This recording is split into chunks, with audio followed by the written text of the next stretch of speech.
दोस्तों अॼु जी नई अपडेट में तव्हां सभिनी पहिरीं ॿारनि खे दिलि वारनि खे सिंधी ॿारनि खे ख़ुशि आमदीद। दोस्तों अॼु रिव्यू कंदासीं मेगा सोप सिल्क पंहिंजा वेरी।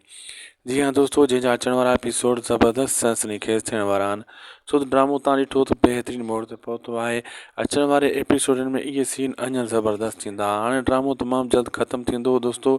ड्रामे जी कहाणी कोन बची आहे। तमामु जल्द 100 खां पहिरियां ड्रामे खे पूरो कयो वेंदो, पंहिंजा वेरी ड्रामे खे।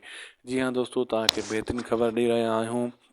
पंहिंजा वे ड्रामो तमामु जल्द फाइनल कयो वेंदो ऐं ड्रामे जी हाणे आस्ते आस्ते हिकु हिकु करे चाकर खान ऐं जेको आहे सांवल पंहिंजे दुश्मन खे पूरो कंदा वेंदा। जीअं गुलशेर खे पूरो कयूं, ईअं ॿिनि खे बि पूरो सूरो करे छॾींदा।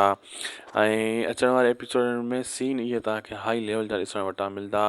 ड्रामो सुठी ॻाल्हि आहे दोस्तों, जान छुटी न 400 किस्त ताईं हिकिड़ी कहाणी हले हा त कातिल केरु आहे त मज़ो न थिए हा ड्रामे में। वरी हाणे ॿियो ड्रामो ईंदो, वरी नई कहाणी ज़बरदस्त नमूने सां नवां अदाकार। हीअ ड्रामो हुयो ई एतिरो सौ त रिकॉर्ड छल वधि में वधि। दोस्तों वीडियो पोइ पंहिंजी पुॼाणी थी, अगरि अपडेट सुठी लॻी त उदासी टेक यूट्यूब चैनल खे ज़रूरु सब्सक्राइब लाइक शेयर कंदा। मिलंदासीं तव्हां सां कंहिं ॿिए वीडियो में। तेसीं ताईं असांखे ॾींदा इजाज़त। अल्लाह हाफ़िज़।